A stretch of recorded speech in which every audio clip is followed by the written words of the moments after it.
Hello, everybody, and welcome to part 7 of our top 100 board games of all time in the year 2023.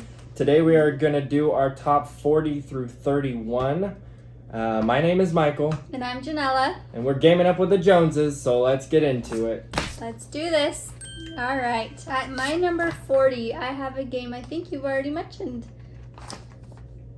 There's too many to look back now.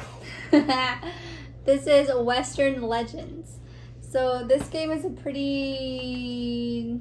No, not so new actually. It's been a while since we played it. Yeah, I don't know what to say about that game yet. This game, you start off with a big board in the center that you can do a whole bunch of different things. So you can go to a different area that does different things. So one of the biggest things that I kind of like to do, like with a lot of other games, is you get cattle and you can deliver the cattle. You can also like rustle the cows, so instead of delivering it to where you're supposed to, you can take it to a different area and get money that way too. Mm-hmm. Like you're basically stealing the cows from this guy and giving it to this guy. But then you can steal his and give it back to the other guy and get points that way too. So it's kind of funny. Yeah, you can either be good or bad. Yeah, didn't you say this is kind of like a sandbox? Yeah, it's a sandbox game because you have complete choice of what to do and you can win. And you basically win by getting the most points, but you can do that in a variety of different ways. So many different ways. Mm-hmm. Yeah. So, yeah, so you could play this game differently like every time. I don't think you'll ever... There's always going to be some way, unless you play the game thousands of times. I think there's a aspect to it too where you can gamble, right? Mm-hmm. Yeah. So. You can play poker in the, if you go to the saloons, and then other people that are there can also choose to jump in, I believe. Something like that. I think so. Yeah. So yeah, that is my number 40, Western Legends. My number 40 is new to my list this year because we played it at the end of last year for the first time, and then you've only played it once. I've played it a couple times now, and that is another asymmetric game, Azul. So I think you've already named this game. Yeah, I have. So yeah, in Azul you're grabbing tiles and placing them on your board, but you're trying not to place too many because then you get negative points, but you want just the right amount to get points. You score based on your rows and columns, and that's basically it. It's a really easy game to learn. The only weird part is the scoring to explain, but besides that, it's really easy to learn. I think you can play this with... Well, I've seen people play this with kids on the Facebook group we're in. I seen somebody show off like their 5-year-old beat them, so you can play this with young kids. So yeah, that is my number 40, Azul. Our artwork is... Alright, my number 49 is Formula D. This is a racing game where you have a variety of different tracks that you can play at, and you'll have like a little box here onto the right side or whatever side for each driver. You can actually like change gears, so depending on if you're on a straightaway, on a corner, you can shift up to go faster on a straightaway, or on a corners you can't just like blow through them because you get negative points and you wear out your tires or just different things, so you have to go down gears. But you also can't like shift down from gear 5 to gear 1 to like without breaking your car. Mm-hmm. You can, but it damages your car a lot. Yeah, so you don't want to do that. So it's like you have to figure out, depending on where I am, do I need to slow down a lot sooner to make sure I don't break my car when I go in through the corner, or am I going to push it because I'm behind and I'm just going to blow through it a little bit, hopefully, if I don't get the highest number of that dice roll. So yeah, depending on what gear you are on, the dice just gets bigger in number, so obviously you get more spaces. It's been a little while since we played this game. We should play it again sometime. We're not going to need to once we get Heat. Oh, okay. Heat is Formula D with cards instead of dice, so you actually get to choose how much you're going to move. But yeah, this poor game, we played it so much that the box is like falling apart. This is probably They could probably see it from there. Yeah. Yep. Right there. Yeah, it's showing. We got like all the expansions behind it. We have the six all expansions. the tracks. Yep. Mm-hmm. All right, that is my number 39, Formula D. My number 39, I wrote 38 twice, but that's weird. My number 39 was number 22 last year, and we've played this twice, I think, in the last year, because I think we played it 2 times. or this year, and it is Merchants and Marauders, which is crazy because it's just like Western Legends, but pirates and merchants. Themed. So you can be good or bad on that one too. Wow, I'm surprised it's this low. Actually. Yeah, I think the biggest thing. Well, first of all, we never get to play with more people. I think that game you want to play with 3 or 4. Even though the problem is if you play with that many people, then it's gonna really bog down the game. Yeah. That's what kills it, though. It's like really fun, but some people's turns can take a long time. So that kind of hurts. It's like a game that you gotta make sure you know what you're gonna do before it's your turn so you don't slow it down. But besides that, it's pretty fun. You can do so many different things. Sandboxy, you can deliver goods, fulfill rumors, do missions, buy ships, attack ships. You can attack pirate ships if you're a Navy ship and you want to just make money off their bounties, or you can attack Navy ships if you're a pirate to try to steal their gold, or merchants. You can still attack merchant ships too. There's all sorts of things you can do. And then we have the expansion, which adds crew loyalty and all sorts of other things. So your crew can get mad at you for obvious reasons, not paying them, I guess, is the main one. It can mutiny you and kill you.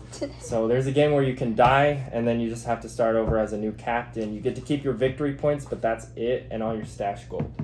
So if you stash gold, which counts as victory points at the end of the game. So the point of the game is to get 10 points first, so you're basically racing to 10 points, and you're doing it in a variety of different ways. But that is my number 39, Merchants and Marauders. My number 38 is Carcassonne. This is a pretty easy game that we got into at the board game store that we go to. This is a big hit over there. They like to play with like a variety of all the expansions. But the biggest one that I think that we always play with is the river. You have to play the river. It comes with the base game now. Yeah, so this game you have a bag full of tiles. You are all going around the circle. Everybody's picking one tile at a time and placing it on the board to making sure it matches with what you're trying to go for. So you can either go for cities where you're trying to match it. The bigger your city gets, the more points you score. You can go for roads. Your roads score once you end it. So there's different ones that can end it. And that one for me sometimes is kind of hard because you'll get roads and roads and roads and roads, and then another person will get an end to a road, but obviously they want to end their road, and if your road's all the way over here and theirs is all the way over there, obviously they're not going to end yours, they'll rather end their own. So then you're just like, fine, I need to find something that will end my road. You also have abbeys, right? Is that what it's called?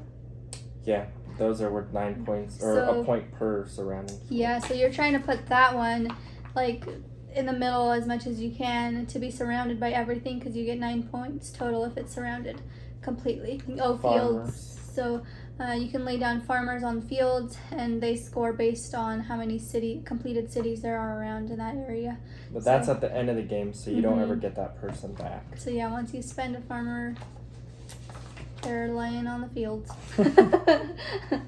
What else? That's about it for the base game. Yeah. But yeah, there's, like you said, a bunch of different expansions to it. We have like 11, I think. Oh yeah, base game and 11 expansions. Yeah, we bought we the have big box. One of the big box. I guess they make a new one every year.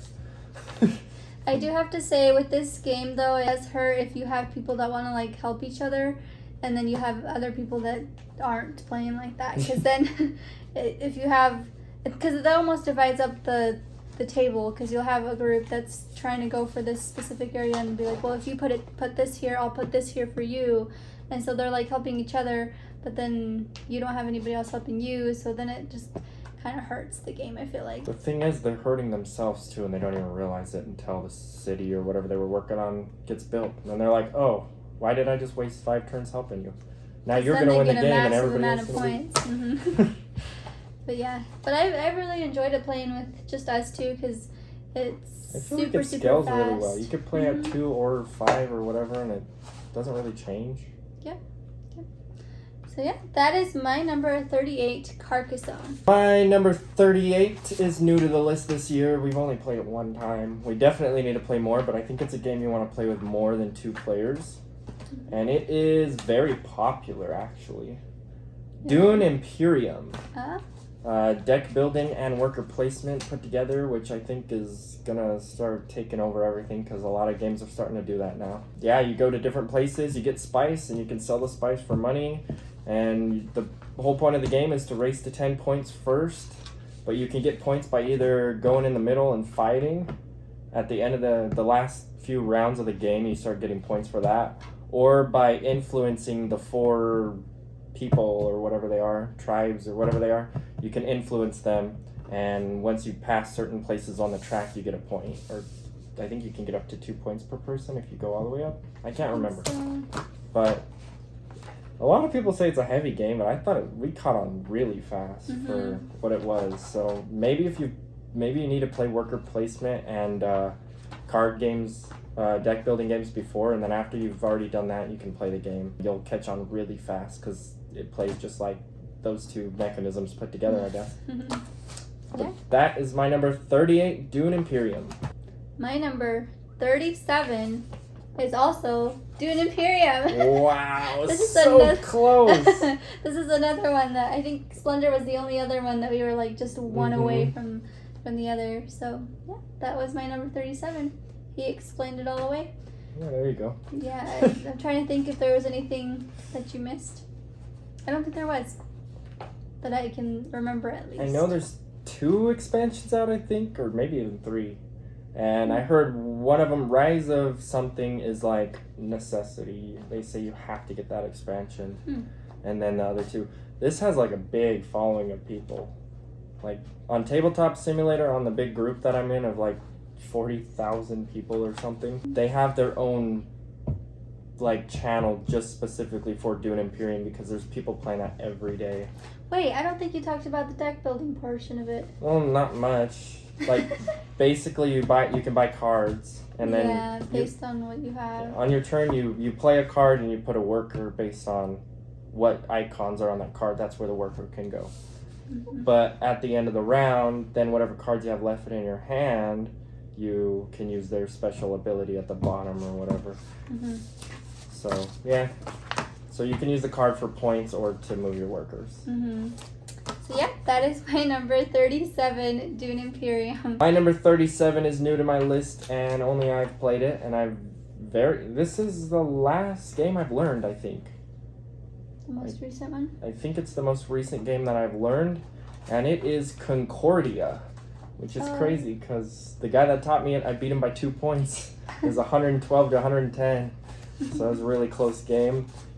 I'm not sure what I think about it yet because I think it could possibly go up if I play more because it is not a bad game.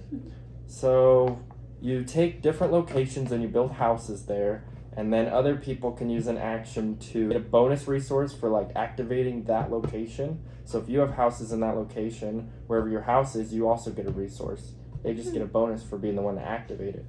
I think you start with 9 cards.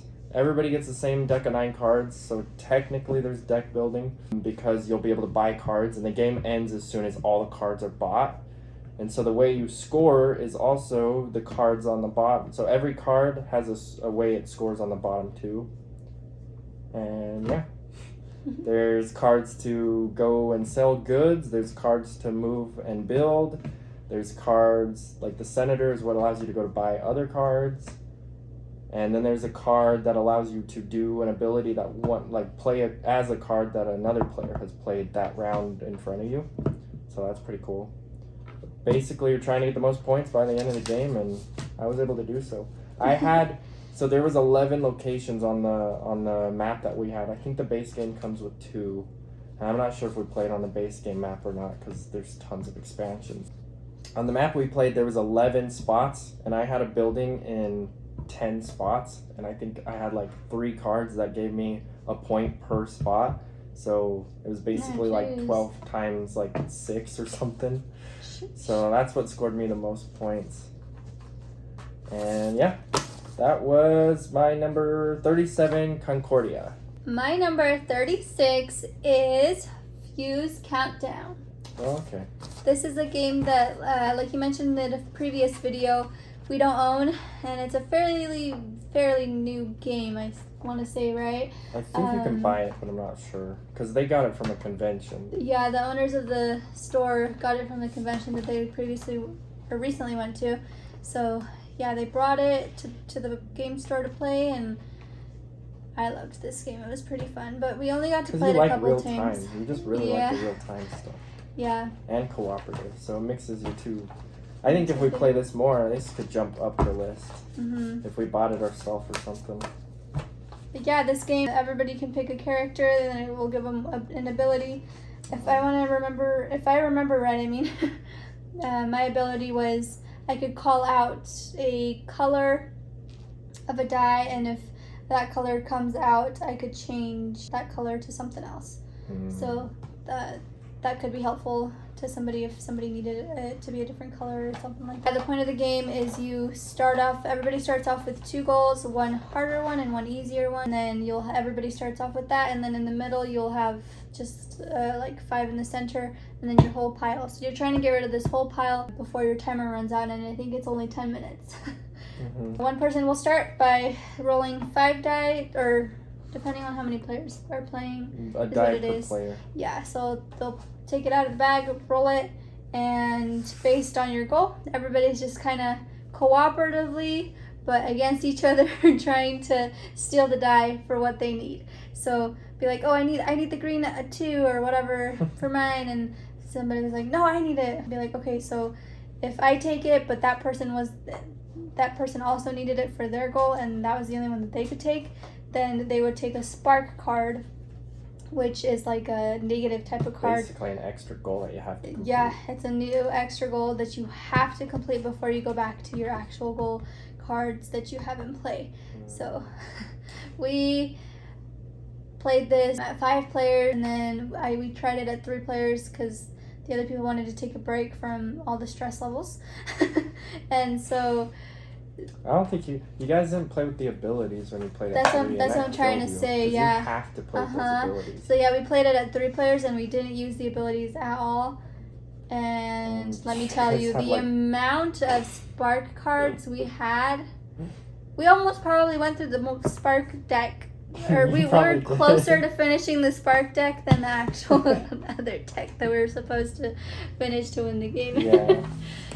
But yeah, it was a fun game, even though we lost that one really bad. It was still fun. And then, yeah, like I said, it has a timer, and that person on the timer is just like yelling at you, hurry up, and it's playing music, so that also adds to the tension of, oh my gosh, I need to do this faster. Be like, hurry up.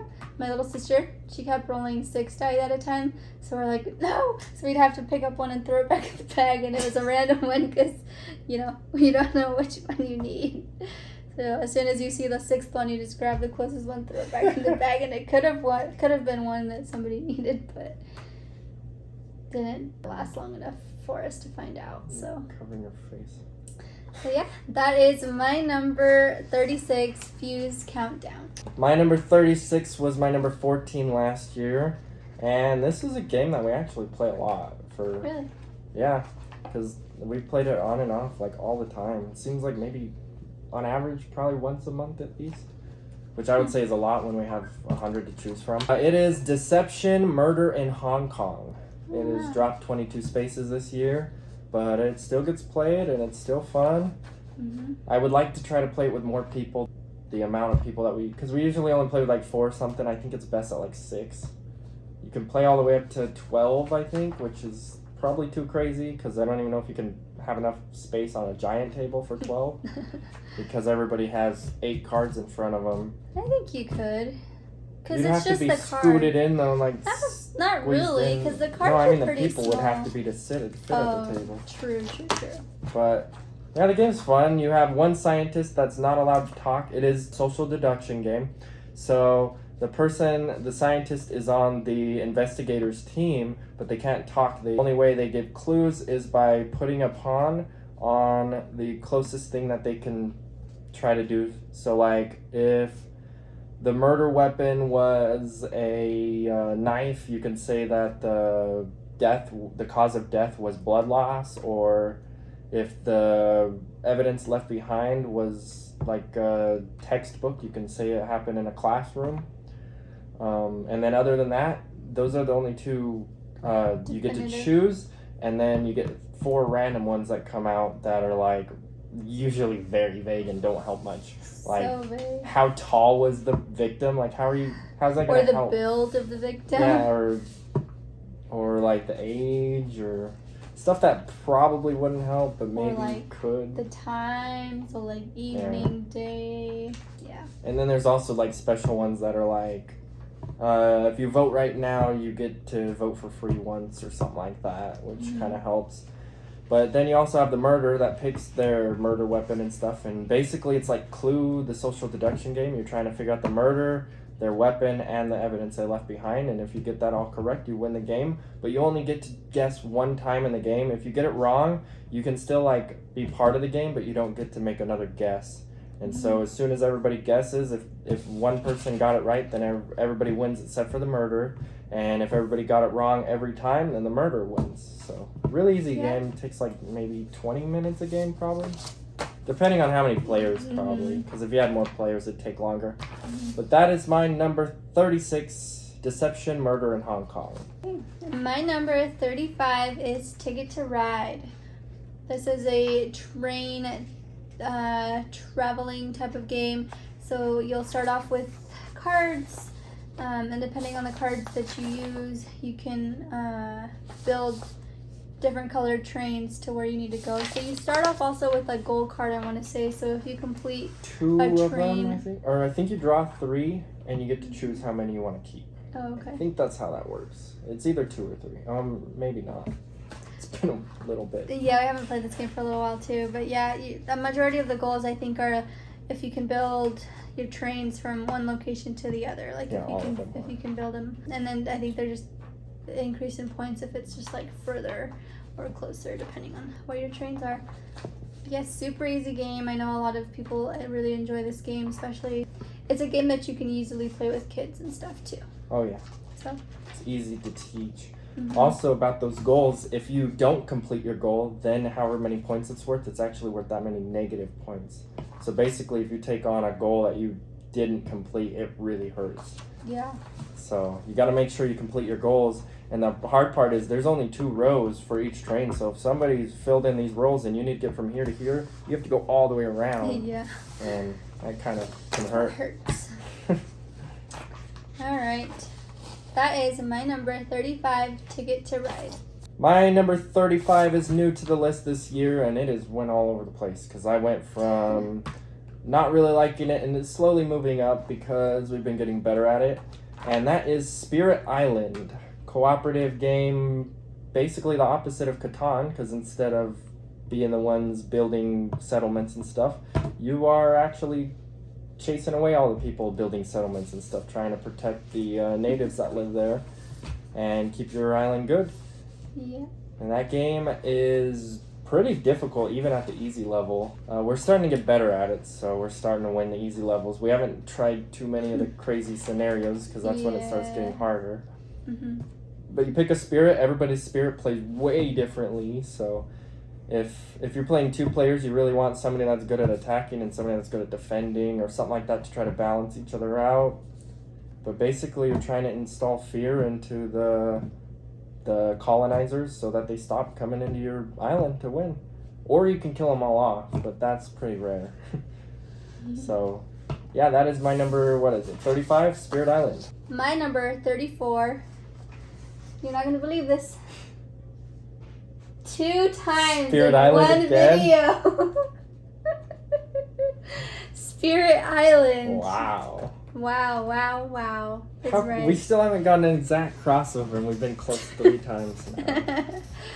Wow, that's crazy. This game, like you said, cooperative game, same thing like he said too, is I didn't really enjoy it. I think the biggest thing was we just didn't know exactly how to play it correctly. Yeah, and then once he learned it from somebody else, then we would do a lot better on the game. But yeah, like you said, at 2 players, you really have to be able to balance it out to have somebody good at attacking and one defending, because if you have both attacking, then you just get wiped out either way. I did learn too, though, second to last game we played, that I like to be the one attacking, not defending. I was defending the last one we played, and I'm okay with either thing. Yeah, so. I think that was probably our best game. We killed them pretty quickly compared to the other ones. Yeah. So we probably are ready to move on to the harder stuff, but we're kind of nervous, I think. Yeah, because it still feels like, oh my gosh, because I think at one point we had so many explorers on the board and we were like, crap, like we're going to get so many cities get put on the board this round because, I think it was the coastal ones. Everybody on the coastal ones. Oh, yeah. That was brutal. Or no, it was the coastal ones, but it was the one where it was mixed. So it had the coastals plus like the sand, or maybe not the coastals. We had people on both, so they would do both actions. I think we already had people at the coastals, and then we drew one with the sand and then the mountains or something like that. And we were just like, what in the heck? Good cooperative game that we definitely need to keep trying some more to see how we do. So that is my number 34, Spirit Island. My number 34 is also a cooperative game. It is new to my list this year, and we both want to play it more, but it requires more than 2 players. And that is The Crew Quest for Planet 9, trick-taking game where there's 50 different scenarios, and you get we're going through them in order, but you pick a scenario, and then you try to complete the goal that it is, whether it's this player needs to get this card, so if they win the trick with that card, then they complete their goal, but you usually have multiple goals for multiple people, and you have to get them all correct to win the game, which slowly starts getting harder and harder. The first couple scenarios are really easy, and it starts getting harder fast, because, like, I don't know, we had bonehead moves where we're like, what? Why did we do that? And we lost the game, and everybody was like, oh, why'd you do that? Yep. So, and you're not allowed to talk, but you are allowed to give one clue based on one card that you're allowed to put face up and then put a token on it to tell you if it's your highest number, your lowest number, or your only card. But there is some scenarios where you won't be allowed to do that because you have communication interference or something like that. So, yeah, that game's pretty easy, cooperative. Each game takes like 2 to 4 minutes probably, like really quickly. And that is my number 34, The Crew Quest for Planet 9. I almost forgot the name. Okay, at my number 33, I have the game Just One. I feel like it should be higher on my list for some reason, but I feel like it's this low just because we haven't played it very much, and also because I feel like we've never played it correctly. Yeah, that's why it's low on my list, is because nobody plays it by the rules. But yeah, this game, everybody has their own little... I can't find it, though. Their own little board and a marker. 105. So whoever is going to be the clue giver will set a card in front of the little stand and pick a number. Depending on the number that they pick, that's the clue that everybody else is going to be giving them. So that's the word they have to guess. So let's say it was like bear. Everybody else has to give a clue that's related to bear, but they can't say the word bear. So they could say grizzly, but the problem is if 2 people say grizzly, then both of them will be out. So then you get less clues. You get 2 less clues for when you're guessing. So yeah, and then everybody just takes a turn, and it's pretty easy, fast-paced game. Good party game. I think the problem is there's not really any winning or losing. I think it's 13 cards you're supposed to get, and you're just seeing how many of those you can get correctly. So it's more of a beat your high score type of a game. I think that's why I don't really care. I want to either win or lose. Really, I want to win when you can lose. That's what it is. Yep. So yeah, that is my number 33, Just One. Number 33 is new to my list, and I've only played it once, but I would like to probably buy this game if we could find it. I doubt it's in print because it's like 2012 or something. It is called Lords of Vegas, and in Lords of Vegas you are building casinos and stuff, but the problem is you can like steal other people's properties. It gets crazy. So like you can roll all the dice. Oh, that's what it is. You don't steal their property, but only the top number gets the points for the location, and they start getting bigger and bigger and worth more and more points. So I messed up and spread out too much when I guess you want to kind of stay put, because later on you have to get 2 points to go to the next spot. So instead of the points track being like one space every time, when you get to like 8, you have to get 10 points. There is no 9. So if you don't get 2 points, you don't jump to 10. You stay at 8. And so I did that multiple times where I would have got 1 point and I stayed in one spot, and that lost me the game because I was starting to catch up at the end, but it was already too late. But it is fun. There's a lot of like back and forth and stuff going on, and there's only like a certain amount of cards. So it's a fun game with dice. A lot, like, especially if you like to like do some push your luck gambling. There's also you can like challenge somebody and be like, I challenge you at your casino for, I think it's $1 million. So let's say 3 million, and then you roll the dice, and if you are the winning numbers, I think you have a 48% chance. I can't remember what the numbers are, but if you win, then you steal $3 million from them. If you lose, then they get it from you. So you can steal money from people by playing at their casinos. So it's kind of crazy. But that is my number 33, Lords of Vegas. My number 32 is another crossover. I think this is the most amount of crossovers we've had in a video. Dang, that's crazy. I think we're going to keep getting crossovers till we get to like, I don't think our top 10 will have that many. So it is The Crew, The Quest for Planet 9. 2 away? Holy cow. Yeah, these ones were really close within each other. This is another game that I just recently started playing, newly owned game. He's played it way more than I have, but I really enjoy this game because it's like another like easy card type of game that I enjoy. And it's cooperative. So, what? You thought it was similar to the game Pinochle? Yeah, it's trick taking. So Pinocle's teams, 2-on-2. Yeah, it was funny because it was like, well, have you played Pinochle? And I'm like, no. So they were trying to explain it to me by I was trying asking. to explain trick taking because I don't know how else you do that. She's never played Hearts or Pinochle, and she's never played any of the others because I haven't played any of the others. Because there's one called Cat in the Box. That's another one. There's a couple new ones now. Like, a lot of people are starting to use that mechanism. Anyway, yeah, like he was explaining though, you're trying to do the mission, nobody's talking, and you're all trying to play the right cards at the right time. Like I said, we were boneheads for the last mission that we did. I completely failed the first time, and then he failed right after that. And the thing is, we probably could have won. We were just not thinking. Yeah, we were not paying attention. So, yeah. Definitely need to play this some more. We need to beat it. We're still on scenario 7 because we never get to get it to the table. Yeah. So that is my number 32, The Crew, The Quest for Planet 9. My number 32 is new to my list this year, and it's another Lords game, Lords of Waterdeep.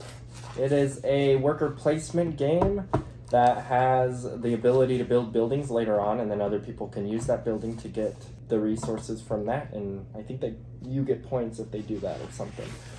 I think the point of the game is to get the most points. You have quests that you can fulfill, but in order to fulfill the quest, the resources are people that you take to go on the quests.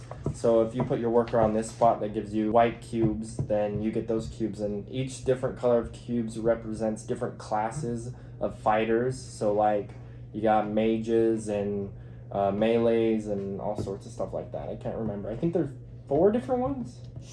You can't remember. Black, purple, white, and orange, I think. I think those are the 4 colors. And so you're trying to complete quests to win the game, and she beat me at that game, so we need to play it again, but we haven't got it. We almost bought it at the game store twice, because we grabbed it at Pro Souls, but then decided not to get it when they had it for sale. It's not for sale there anymore. And then I grabbed it once at, you weren't with me that day. But I grabbed it at ABU once and then traded it in for Dune Imperium. We ended up getting that instead. So, yeah, we have not gotten Lords of Waterdeep, which is funny because it's higher up on my list than Dune Imperium, so maybe we should grab that. We've only played both of them once, so we definitely need to play them again. Yeah, for sure. But that is my number 32, Lords of Waterdeep.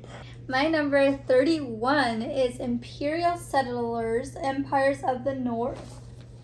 This is another game that he's mentioned a while ago already. Or wait, have you mentioned it? Yeah, I don't remember where. Oh, yes. 2 workers. So you have 5 different actions that you can take. So you can like harvest, to construct, sail. I can't remember the other 2, but yeah, like he said, you have 2 tokens each player that they can do. You can play your first 2 tokens wherever. And then the next one, you flip it next to your other token. So like it can be helpful to place them next to each other if you're trying to do both, like multiple times, I guess. But it also hurts because then you have less choices. So I think I really like the aspect of sailing too, because if you're the first one that sails, you get first choice on what card. Yeah, you're right. Because the sailing don't happen until after the round. Yeah, I forgot about that part. Yep. So yeah, if you're the first one to sail, you get your first pick of like close islands or distant islands. The closer ones aren't as strong. Distant ones are a little bit more stronger as far as like different abilities that they give you. But yeah, you still have to pay for them, I think. Yeah, that could be bad if you're trying to sail to an island that you can only afford one, and then somebody picks it before you, because then you just waste the action. Yep. So I forgot about that part. That's crazy. And then yeah, you have a deck of cards too that, like I said, you play them and stuff. Kind of like Everdale. Yeah. Yeah, that is my number 31. Imperial Settlers, Empires of the North. Last game of the day. My number 31 is new to my list this year. Let me see if I can guess. Give me some hints here. You ain't gonna. Let's see. You mentioned it already, but it was a while ago. It's a tiny game. A tiny game. That doesn't help. We do own this game. I have no idea. I'll let you take number it away. 31 is Love Letter. Oh, yeah, okay. It's a game that she should like more than it is. Because I think this is the game that would be great to take to like restaurants and stuff. Well, I've heard other people do. Because it's only 2 cards, so it doesn't take up much space, and you can play it pretty quickly. So like if you're waiting for your food or something. So in that game, all you do on your turn is draw a card and then play one of the 2. So you start with a card in your hand, and then you draw a card on your turn, play one of those 2. And each card has a different ability that it does. And if you can take other people out, or you can accidentally take yourself out. And the last player standing wins. If everybody makes it to the end, whoever has the largest number, because they're numbered 0 through 9, whoever has the highest number wins. So it's really easy. If you play a spy, you can get 2 points for winning instead of 1. And usually it's 3 to 4 points to win the game. So you can't win the very first win that you do, but you can win a second one. So yeah, that's my number 31, Love Letter. You haven't learned yet with all these games. Every time the first time we play it, you always like take me out like this, and then it like taints the experience. Yeah, but you won. Only because I was helped by somebody else, because I didn't want you or the other person to win. The only reason.